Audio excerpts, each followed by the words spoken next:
Hi, I'm here to talk to you today a little bit about how you are going to log into the new member portal through frpa.org. We're really excited to share this information with you, and we hope that you are able to get as much out of it as we are going to get out of it on the staff side as well. Um, this new system that we are undertaking is called Novi AMS, and it allows you, the member, to have complete access over your entire member portal. You're going to be able to access all the things that are available only to members through this portal.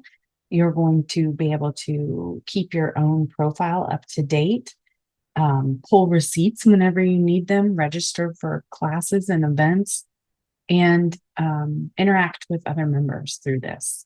We also have the ability to allow different levels of management access at the agency level. So we'll be able to assign some people management access and billing access so that you can have just one person in your office, potentially register everyone for different events such as the conference, or update your memberships when it comes time to do that. So we're really looking forward to everything that this system is going to offer. We're here to help you along the way. We're still learning as we go as well, but we're really excited to learn about this alongside of you. So you'll notice our homepage looks very similar. It's exactly the same as it was before. Um, all the different places that you're used to going are still all available to you. You will still click the sign in button if you are trying to get into your actual FRPA account, and that will open up this login page. So this is where it starts to look a little bit different. You will start by putting your email address in. I'm going to go ahead and use a test person's login information, and that test person is going to be our FRPA president currently, Becky Gunter. So we're going to use Becky's email address to just see if she has an account already on file with this system. So you will put in there the email address that you normally would sign into your normal FRPA account with, and you'll push continue to check it out. And so it's going to let you know in the little box down here whether you have an account or you don't have an account. So anybody that we transferred into the system automatically has an account, but you haven't quite set up your whole profile and set up your password and everything. So that's where the opportunity to do that is going to come in next. Let me just show you an example of somebody who maybe doesn't have an account, what that would look like.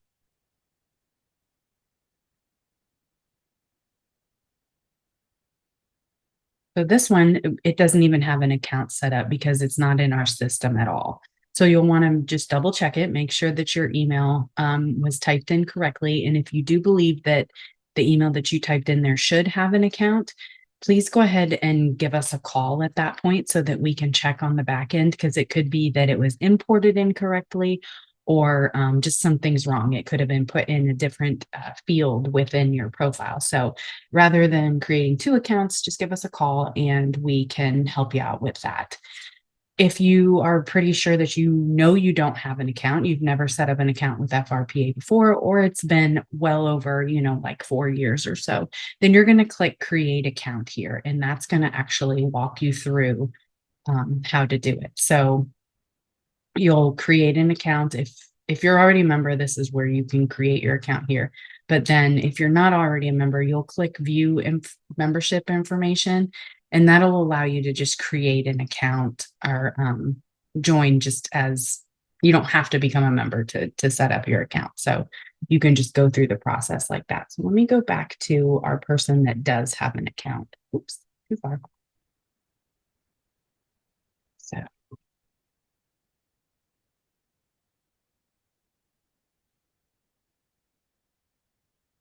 So then we'll set the password up.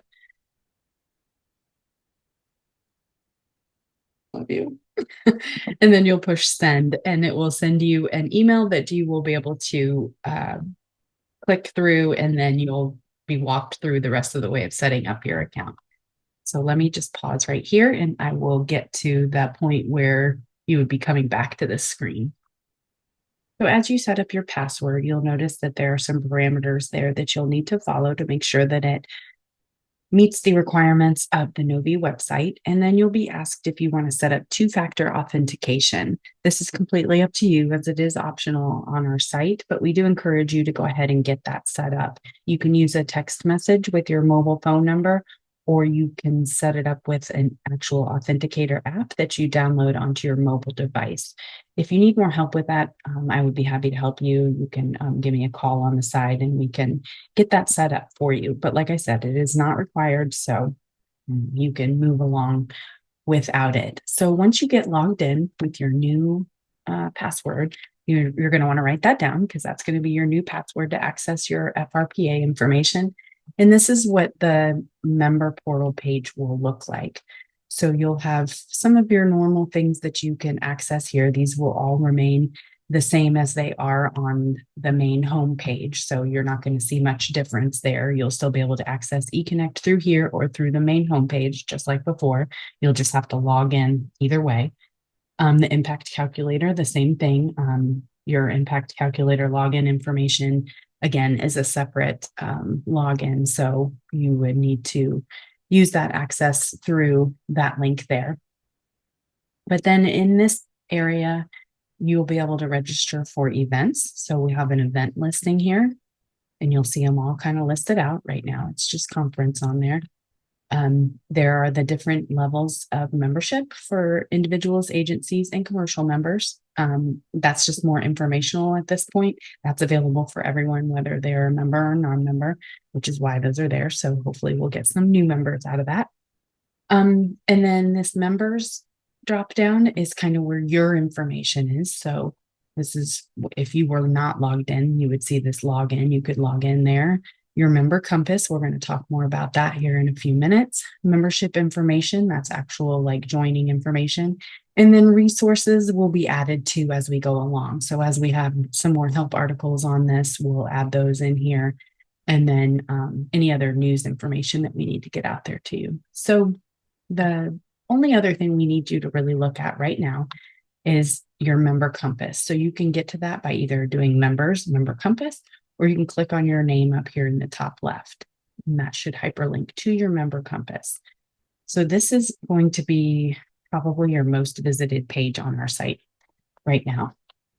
This is your main page.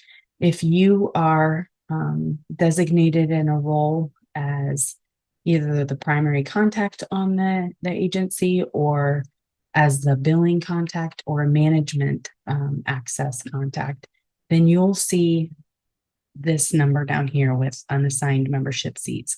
We're going to ignore that for right now. We will have some further training for those of you that will be given those roles in the future. But right now, those assigned membership seats, those are not relevant for the remainder of 2023. Those will come into play in 2024 when we have our new membership cycle. So just in case you do see that when you log in, our directors and our billing contacts, just ignore that for right now. So from here, if you ever have a balance that's open, that's going to be right there. Super easy to see. If you call us and we're working with you on something and we get it put in your account, that's where you would go to pay the balance. This is going to be any information that you have in your account as far as events that you've registered for, anything that you've purchased. All of your receipts will be listed right here, which is really great. You can sort them by different ways that you need to, and then you'll be able to print them from there as well. So you don't have to call us to get them from you if you don't, or yeah, from us if you don't receive that in your email. You will automatically receive an email as well, but you can always access your account history beginning the end of this month forward here. Any events that you've registered for will be listed here under your events. This is your profile page, and we're going to come back to that in just a second. This is where you can change your password if you need to change your password. And again, where you would have that two-factor authentication set up, you could come in here and you can add one, or you can take one off of there, whatever you need to do.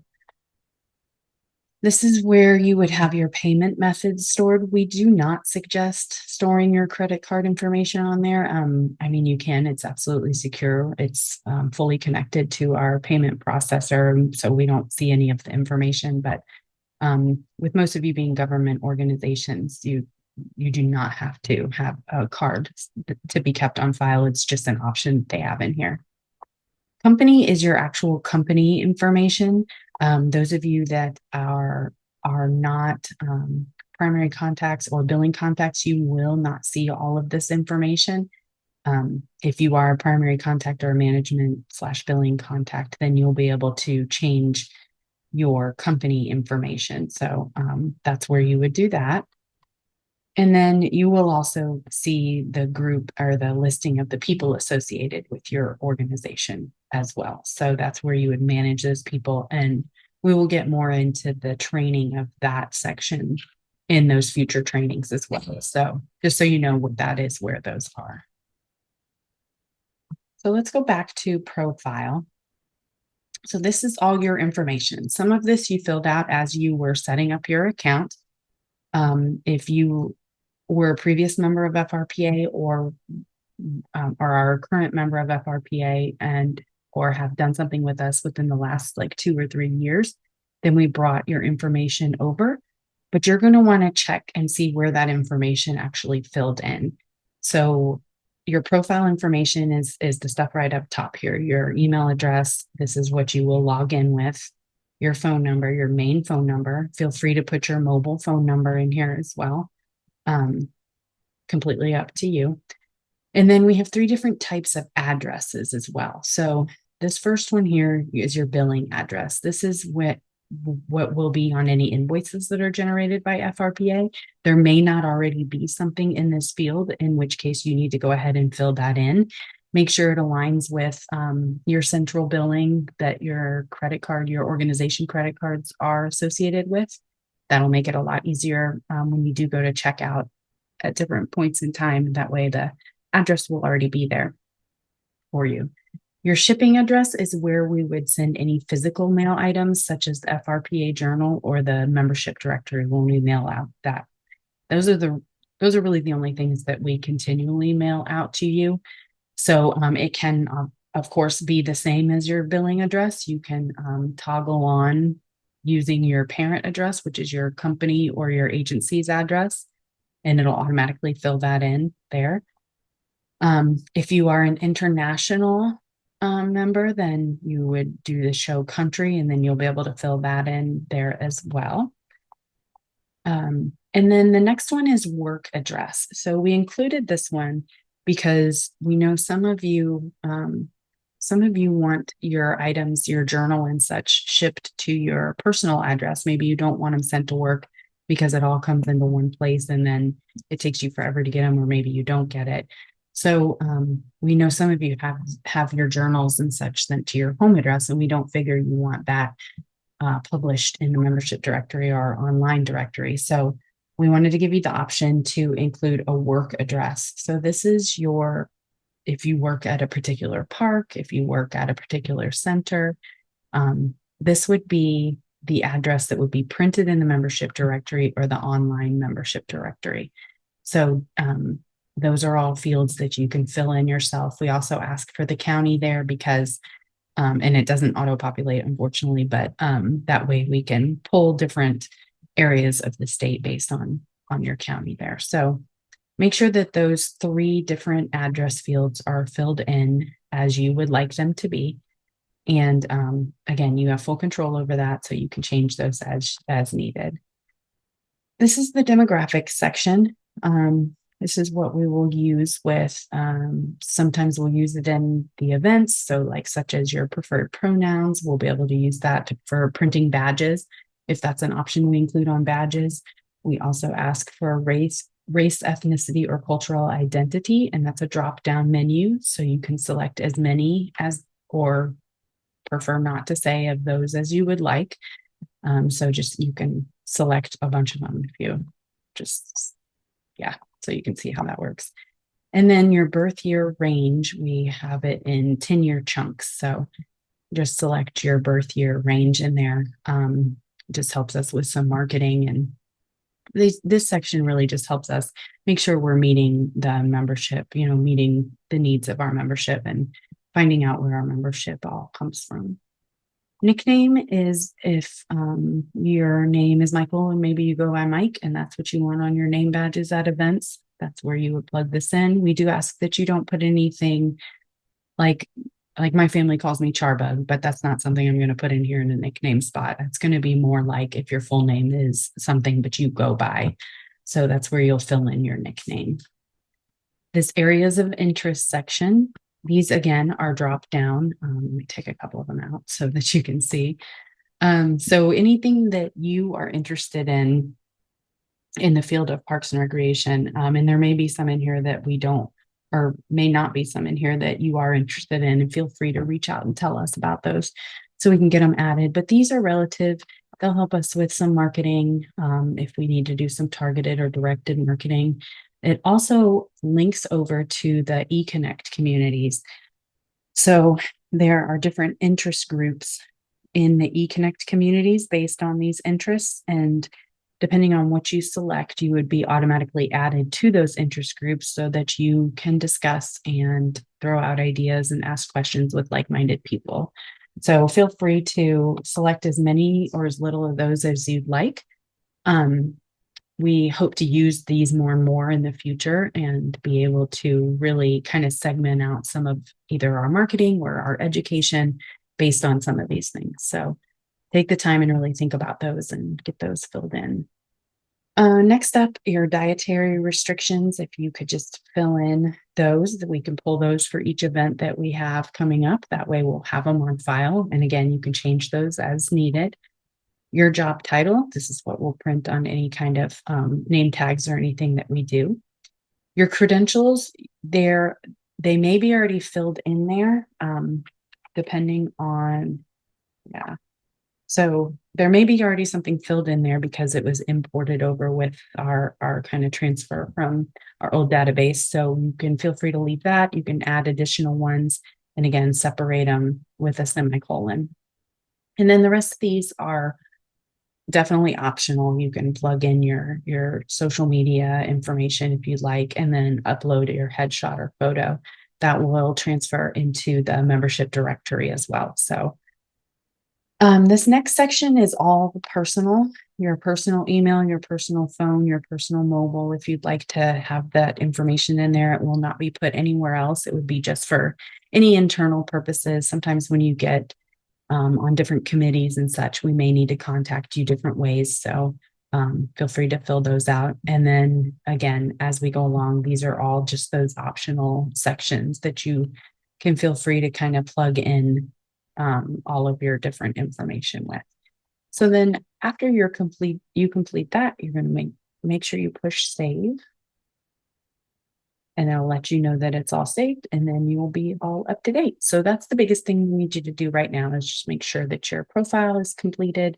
All those different fields are filled in. Those addresses are how you want them to be. Just pay close attention because some of them transferred based on where they were in our old database, and it could be that you don't want them in that place. So just take a look at that. And then, of course, if you have any questions or any concerns about anything, please definitely let us know.